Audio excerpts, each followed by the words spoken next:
Welcome to Chapter 26, the nervous system infections. So nervous system anatomy is going to consist of our central nervous system and peripheral nervous system. So the central nervous system is just the brain and spinal cord. That's it. So when something infects the central nervous system, it's going to go in the spinal cord or in the brain, right? The peripheral nervous system is the nerves. So a lot of times infections will come into the body, not through the brain or spinal cord, but through the peripheral nerves. And then they have the ability to move up those nerves and then get into the spinal cord and then brain that way.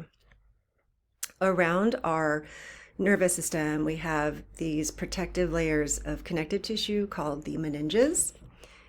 Right here. And the meninges have three layers. The outermost layer and really the toughest and strongest layer is called the dura mater. The arachnoid mater is underneath. Arachnoid sounds like spider, right? Like arachnophobia, arachnids. And that's because it looks like kind of a spider webby material. And inside this space, what's important for you guys is that it's called the subarachnoid space. And this is where we have cerebral spinal fluid that circulates around our brain, and it also circulates around our spinal cord. The last layer is very, very delicate. It's the pia mater, and it lies on top of the brain itself. It does contain blood vessels, and sometimes if the bacteria gets into the bloodstream, because this has the blood vessels and it's very, very close to the brain, they can exit from the pia and get into the brain.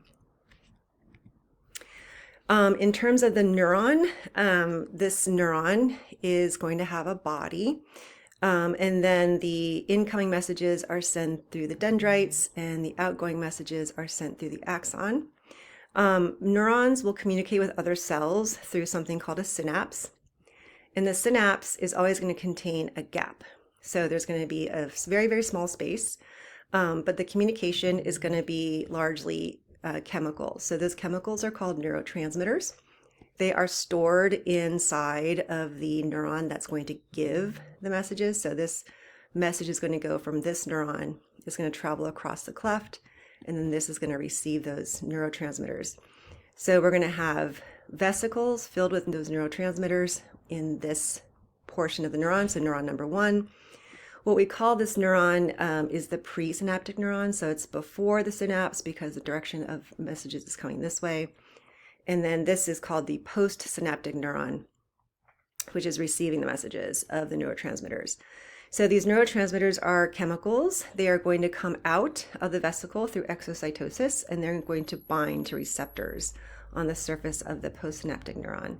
So in terms of microbiology, there are a couple of things we'll look at within this synapse, like Botox, for example, and we'll learn how those toxins produced by microbes can muck up, kind of stop this neurotransmission. The other thing here is that we have something called oligodendrocytes, and oligodendrocytes are cells in the central nervous system. Let me put that down here. That cover up the axons of these neurons. And so they cover them up with this fatty material. It's called myelin. And myelin protects that axon as it, goes and communicates with another neuron, or it could be in the central nervous system, it has to be another neuron, but it could be also, if it's the peripheral nervous system, your nervous system can synapse with muscles. It can also synapse with glands.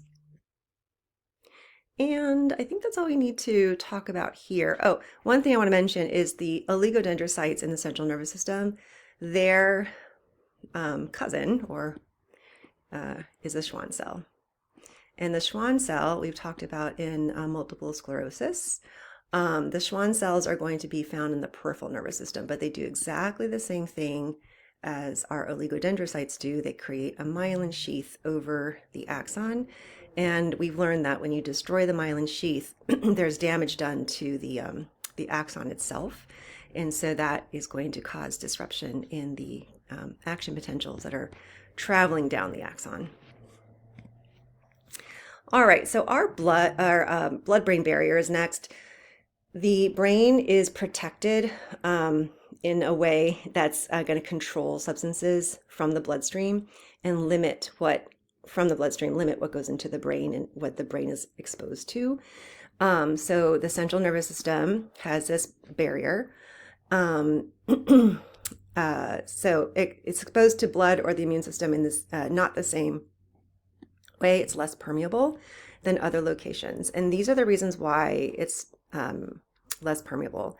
So the first thing is that there are tight junctions that control the transfer of blood components to the brain. What tight junctions are, if you need a refresher, is that between cells of our epithelium, right? So this is a blood vessel, and here's our epithelial cells. There's going to be proteins that you can think of them as snaps, and they're going to attach to each other and really make a very impenetrable barrier between those two cells. So tight junctions exist so that particles, molecules are not able to slip between those two cells of the blood vessel. The capillaries in the cranium have fewer fenestra. If you remember your biology, or sorry, anatomy, if you took it, right? Fenestra are pores. And depending on where you are in the body, these pores can vary in number and also in size. But these fenestra, they allow substances out. Obviously, it's holes in the cell, so they're going to be leaky. So the capillaries in the brain do not have fewer of those, and also fewer pinocytic vesicles. So pinocytosis, if you remember, is so let me draw some picture here. So pinocytosis is where a cell is going to basically invaginate its membrane here, and then it just kind of drinks the water surrounding it. So this is how our digestive system will pull in nutrients that are being digested. It'll just take little sips or little like invaginations of the membrane, moving those materials that are caught inside here, kind of like fishing. And then those can be moved to the other side of the cell, and then they can be transported to the bloodstream that way. So the capillaries don't do that, or much fewer than in other areas of your body. Okay, so substances in the blood will have a limited ability to interact with the central nervous system directly. They also have glial cells on top of the blood vessel. There's a picture of this coming up. Glial cells are the support cells of the nervous system. They do many jobs, and one of them is to create this blood-brain barrier. It protects the cerebrospinal fluid from contamination. And because we are so strict with what enters the brain, there's no normal microbiota in the cerebrospinal fluid or in the brain. The blood-brain barrier also inhibits the movement of any drugs. So this is an issue, right? So if you wanted to treat a brain infection, you have to make sure that the drug is able to pass through the blood-brain barrier, and sometimes they can't. For example, we'll talk about Cryptococcus neoformans. It's a fungus, and so it's hard to get antifungals into the brain. So that's a downside. And so in order to cause infection in the central nervous system, pathogens have to, get around the blood-brain barrier, penetrate through the blood-brain barrier. They have to breach it in some way. And then the same thing for the spinal cord is called the blood-spinal cord barrier. So this is what we're looking at. This is our blood-brain barrier. So let's say this is our substance in the bloodstream. This can be, we're going to draw a little bacteria maybe. And so you're going to encounter, right, if you're this bacteria, as you move through, you're going to encounter first is the wall of the blood vessel itself. And we know that this is limited in pores and limited in pinocytic vesicles, and it's also going to be tightly joined with another cell. And then what we see is this beigeish color. This beige color is an astrocyte. You don't need to remember that name, but it's that glial cell that, look at its, the cell actually covers most of this blood vessel, right? So it's going to just leave little tiny gaps where substances can move out. So this is another protective barrier for the brain. This is just showing you that we have our tight junctions here. This would be the lining of the blood vessel. And then this same color as up here, this is going to be the astrocytes. This is pointing to the wrong area. That's an astrocyte. And then the neurons will be underneath that. So our brain and spinal cord are really protected from substances in the blood that, we don't want to enter into the nervous system. So we're going to begin by talking meningitis and encephalitis. As we discussed with the meninges, right? Meningitis is the inflammation of those cover barriers of the brain and spinal cord. When you have meningitis, very typical symptoms are going to be a headache, a fever. Sometimes you can have visual disturbances like increasing in light sensitivity and a stiff neck, sometimes convulsions and confusions. I remember when learning about meningitis for the first time, if someone had a really bad headache, I'm like, do you have a stiff neck? Worried about meningitis. Encephalitis is the brain itself, right? Inflammation of the brain tissue. So similar to meningitis, but also cognitive stuff like being tired, having seizure, personality changes. And then there's the two together, meningoencephalitis, which they're both inflamed, right? Itis means a swelling of itis and itis. So inflammation in both those areas. And those are really, really serious, as you can imagine. Blindness, deafness, coma, and death. And then this picture here, I just want to point out, what it's showing you is this light sort of like around the brain. So this is where your meninges would be, and the inflammation or infection is there. And then for encephalitis, it's within the brain itself. All right, so let's talk about bacterial meningitis. Bacterial meningitis, there's different things that can cause meningitis. So there's bacterial, viral, fungal. And so this bacterial is one of the most serious forms. The reservoir is mostly our normal flora, and the normal flora can enter the bloodstream due to some kind of trauma, or it could just be the toxin that's able to enter into the bloodstream. Or it can spread from the upper respiratory tract, in the nose area, head wounds, or cochlear implants. When you're doing surgery in that area, it can go to the brain. So the most common agents of bacterial meningitis are going to be Neisseria meningitidis, Streptococcus pneumoniae, and Haemophilus influenza. We've talked about all three of these before, maybe not meningitis, but and so these all can be spread person to person by respiratory secretions, because this is basically normal flora in most people. The symptoms of bacterial meningitis, it's just going to overlap with normal meningitis, right? So bacterial meningitis is very severe because it's profound inflammation. So a lot of inflammation. We have, again, the headache, fever, confusion, nausea, photophobia, and a stiff neck. And then if it becomes systemic, right, then you can have system-wide hemorrhaging, lesions on the skin. This is that purplish colored lesions on the skin. And then, of course, the worst of the worst, shock, convulsions, coma, and death in just a few hours. So any case of meningitis and any suspicion of meningitis is 100% serious. You need to go to the doctor right away or the emergency room and get checked out. How they diagnose meningitis is usually with a lumbar puncture. So we'll take a look at that. They want to take a sample of your cerebral spinal fluid to see if there are materials in there, right, microbes in there. And this just shows you a picture of sort of a normal brain, how pink and I don't know, it looks healthy. If you've never seen a brain before, it's a healthy brain. And then one person who had meningitis, it's grayed out from all the pus that had built up. What they're doing here is they're pulling aside that dura mater. So you can kind of tell the dura mater is very, very tough. So a lumbar puncture is basically just using a needle, and it's going into the spinal cord region. And it's pulling out some cerebral spinal fluid that is in that subarachnoid space, or there's another area as well. But we're basically sampling that cerebral spinal fluid.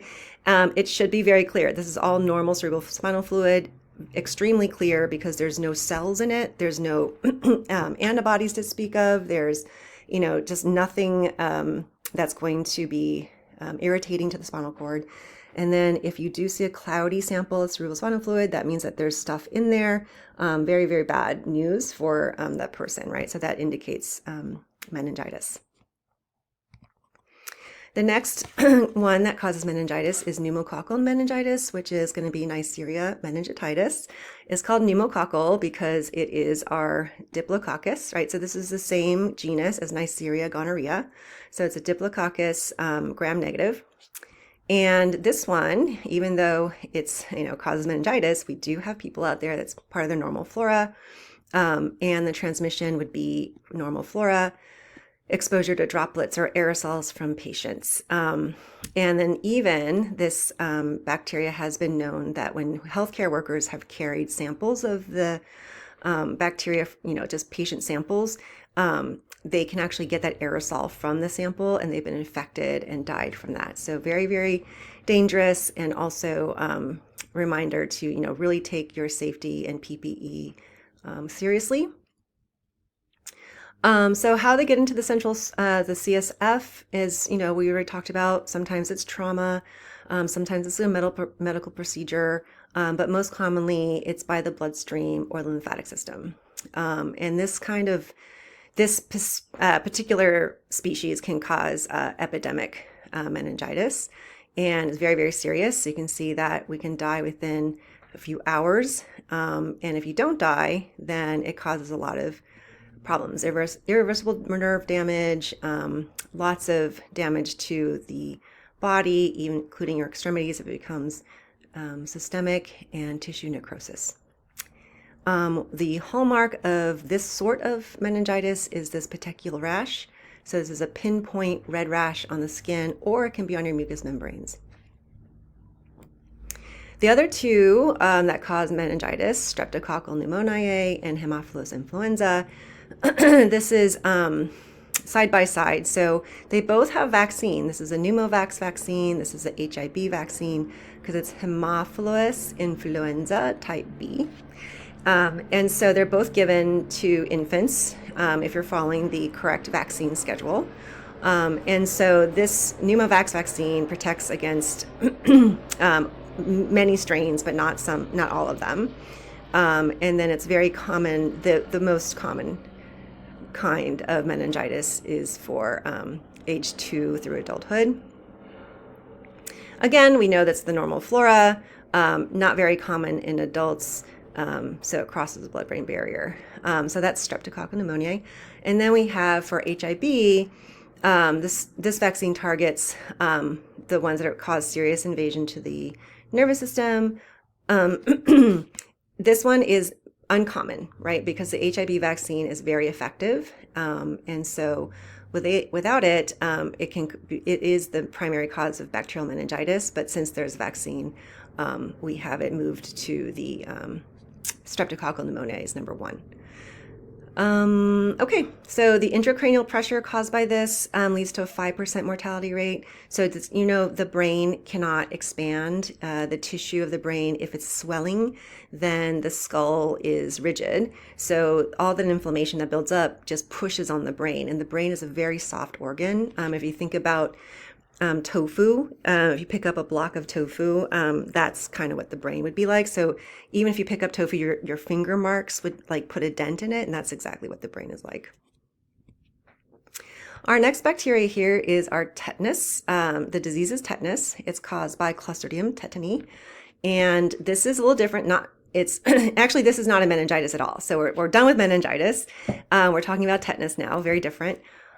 This is going to be found in the soil. So we have Clostridium again. You should recognize that Clostridium is going to be our spore former. It's also our anaerobic genus. And transmission is going to be just contamination with that soil. So the endospores in soil. So it's not communicable. You can't give someone else tetanus. So the spores will enter your tissues through some kind of wound, right? So here's an example.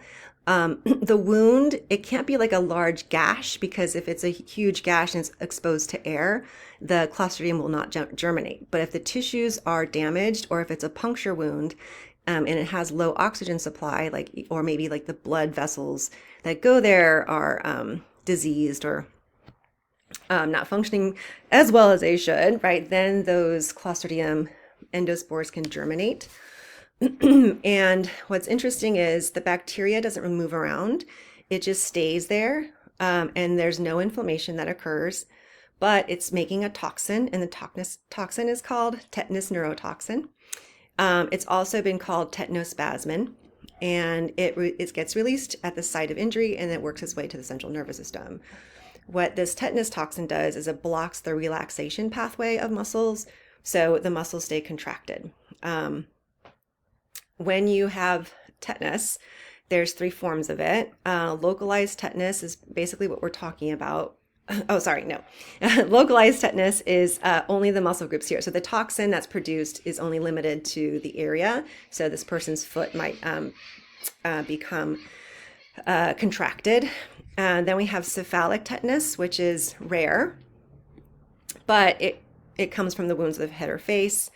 And then it can affect basically the brain, and you can have double images for the eyes, spasms of the muscles of the face. And then generalized tetanus is what basically I was thinking of. This is very serious because the toxin is spread throughout the body. And it again, it enters the neurons of the peripheral nervous system. And from there, it basically travels to extremities, and it can go retrograde. Travel is going backwards towards the central nervous system. And what it does is it blocks inhibitory neurons in the central nervous system. So I'll take a look at that.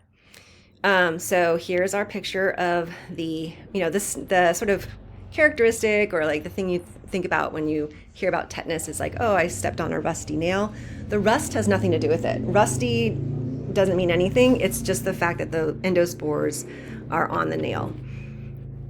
So then the toxins produced. So the bacteria stay here. The toxins produced moves up the peripheral nervous system towards the spinal cord, and it works its way here. So when it's in the spinal cord, it has these neurons that stop muscle contraction.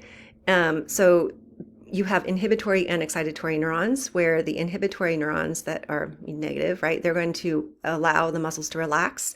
The excitatory neurons are going to allow the muscles to contract.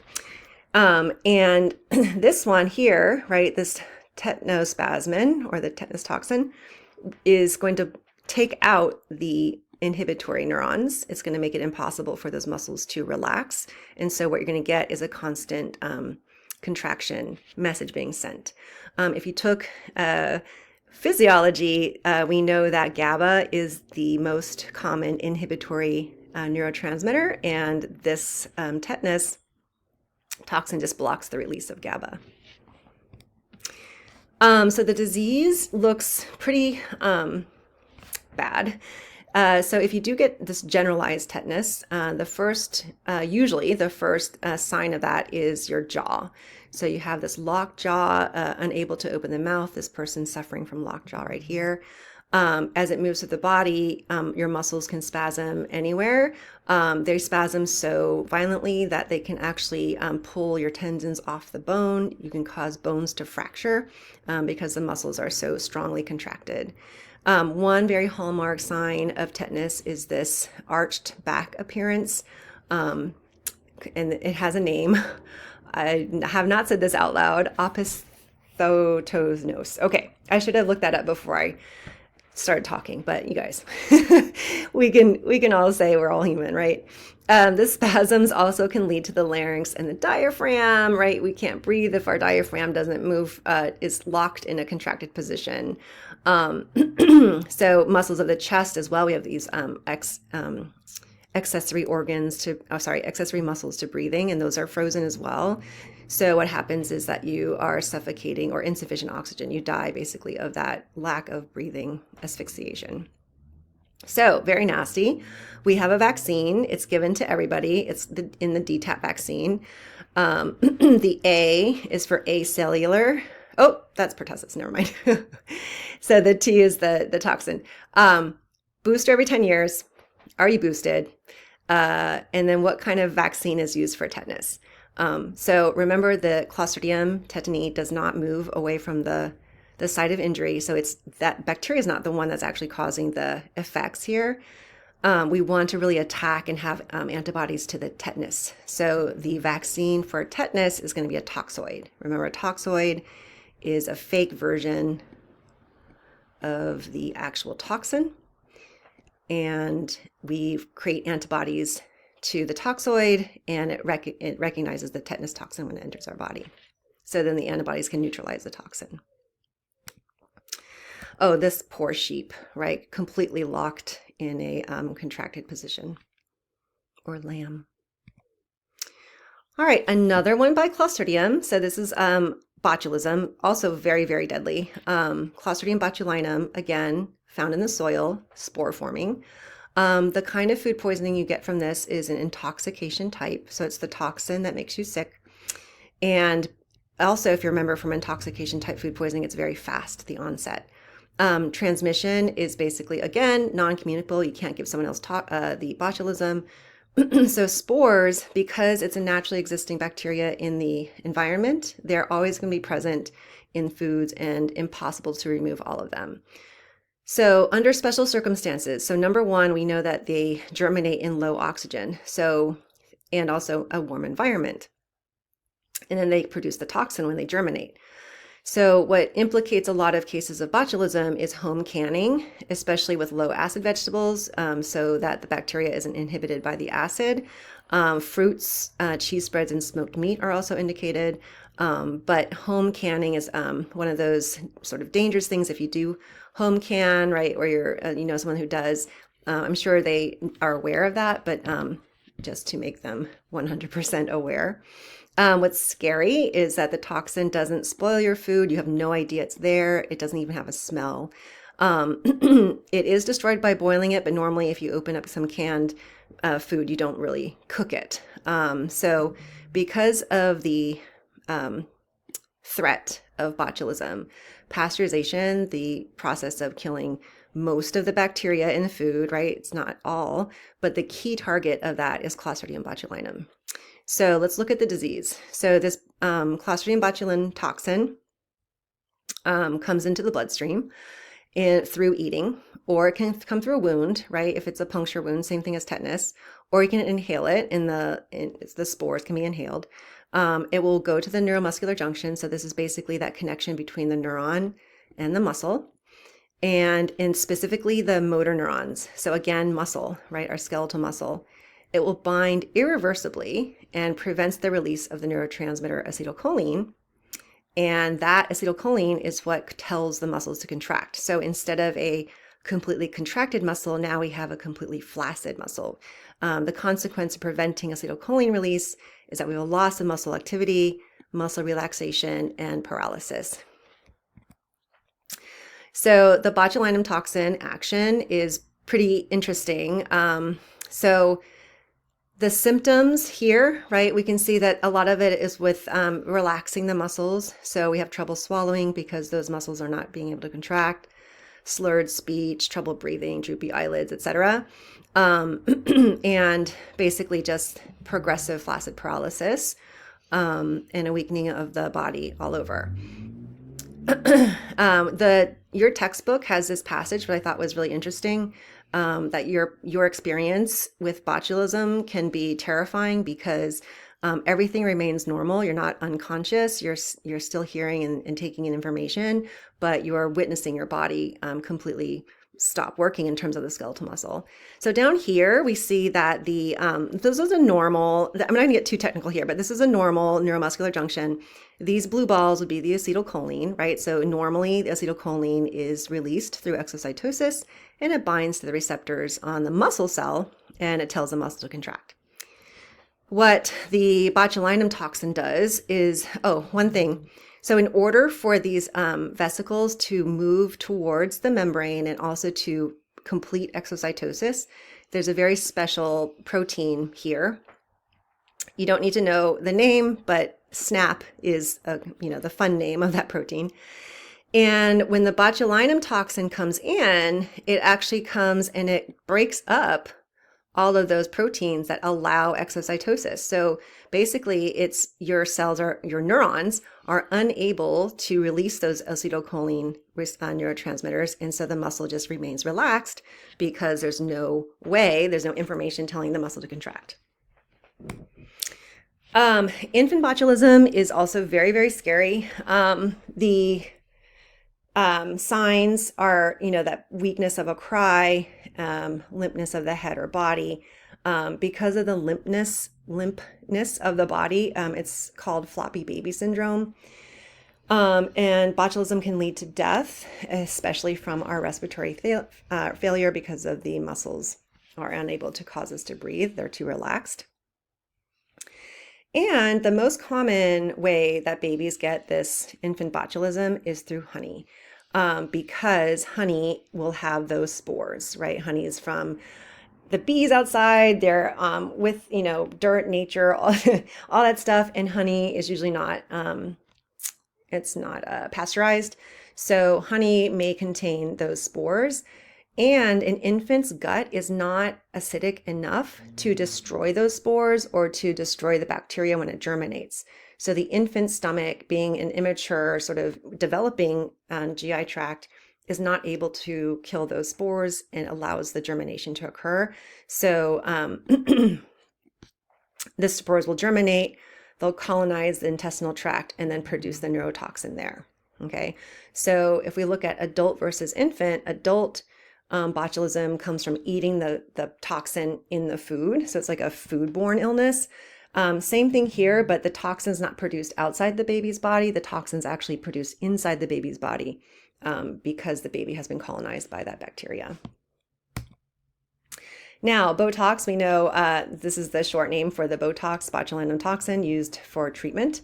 And so it so Botox treatment and other uses. Sorry, I just went straight for the Botox. So antitoxin treatment is used because this is a very emergency situation, right? We want protective antibodies right away. So an antitoxin is used. Remember, antitoxin or anti-serum is just antibodies that have been made against a certain antigen. In this case, it's for Botox and neurotoxin. And it protects the person through passive immunity. So if it's administered in time, the antitoxin stops the progression of paralysis, but does not reverse it. So think about Botox as it's used for the face. You get Botox done and then you need to get it redone. I think it's like 3 to 6 months or something like that. Like it does last a few months in that neuron, in the neuromuscular junction. So if you had the disease, you are still going to suffer those paralyzed muscles for that time. So the patient will slowly regain neurological function, but it can take several weeks to months, depending on the severity. Okay, so they recommend that the patients remain hospitalized, and since the breathing mechanism is what causes death, if they have trouble breathing, to assist it. Because this creates muscle paralysis, it can be used for disorders that arise from like abnormal muscle contraction. So crossed eyes, we can treat the muscles that are contracted to move the eyes inward. You can relax those muscles so the eyes can go forward. Twitching. One interesting thing is migraines. I'm not sure how this works, but I do know that it does help people with migraines. Excessive sweating. This is called hyperhidrosis, but this is when you sweat, there's little tiny muscles in the sweat glands that contract and they push the sweat out. So this is what would stop that contraction. And then there's diseases like cerebral palsy or Parkinson's. If you have sort of uncontrolled movement, this kind of toxin can be used. All right, moving on to listeria. Listeriosis is the disease. Listeria monocytogenes is the bacteria. This is a food poisoning, so it's non-communicable. And the reservoir for this bacteria is in the environment. It can also be in the intestines of animals. And the foods that are most associated with listeria are going to be raw fruits and vegetables, frozen vegetables, and then you have processed meats, soft cheeses, and raw milk. So I bolded these because these are the most common. Listeria grows at refrigerated temperatures, so it's a psychotroph. Remember that term. And it's also resistant to biocides. So eating cold cuts and eating soft cheeses is something that pregnant women should not do because of listeria. And this is important because this bacteria can infect the fetus. So pregnant women, really small children, the elderly, and immunocompromised, they're going to be the ones that are more susceptible to listeria, right? Healthy people normally don't get Listeria monocytogenes illness. It can cause meningitis in the very young and the very old. I'm not going to say over 60 is very old because I'm getting there. Listeriosis can be also cause spontaneous abortion, right? So very dangerous to the baby because it can cross the placenta. One interesting thing about listeria, just like salmonella and shigella we looked at, it can basically travel through cells from one cell to another cell. So it limits the exposure to your immune system outside the cell. So you can see listeria coming in, it can move between the cells and infect another cell. So A is the electron micrograph here. And then this is just that's taken in by phagocytosis, and then it can basically manipulate the cytoskeleton of the cell to push it into the other cell. Because of this, right, we looked at how here it can cause meningitis. So it can do this to the blood-brain barrier cells and also the ones to the placenta. So that's how it breaches those barriers. All right, next bacteria is Hansen's disease, Mycobacterium leprae. Mycobacterium, this is the same genus that is acid fast. It's the same genus that Mycobacterium tuberculosis is made. Mycobacterium tuberculosis is part of. And the interesting thing about this one is that it's an obligate intracellular pathogen, meaning that it has to grow inside of a cell and it doesn't multiply outside. Because it's so linked to the cells, it's not highly contagious, right? You have to spend a long time or be sort of working with a person for a very long time to get to contract this bacteria. So person-to-person transmission occurs through inhaled nasal mucus, prolonged repeating contact with skin, because it can be in your skin. The reservoir, they don't really know. There was some cases linked to an armadillo, which brings to mind like who has an armadillo pet. But it's only one of 5 known mammals that are susceptible to Hansen's disease. The disease is going to bind to and invade Schwann cells. So remember, these cells are in the peripheral nervous system. And it's going to demyelinate. Remember, the Schwann cells are the ones that created that protective barrier, that fatty coating on top of the axons. And so this bacteria will invade those cells and destroy them, resulting in what's called progressive demyelination. And then it can ultimately destroy those neurons. When you destroy neurons, right, you lose that neuron function. You get things like numbness. Obviously, you're not going to feel the parts of your skin or body that's infected. It will go inside your macrophages, obligate intracellular parasite, and survive inside of them, partly by neutralizing the ROSs produced in the peroxisome, if you remember the peroxisome, and then also the oxidative burst in the phagolysosome. Remember, the lysosome is that one that also digests different particles in the cell, and it can move directly between the macrophages.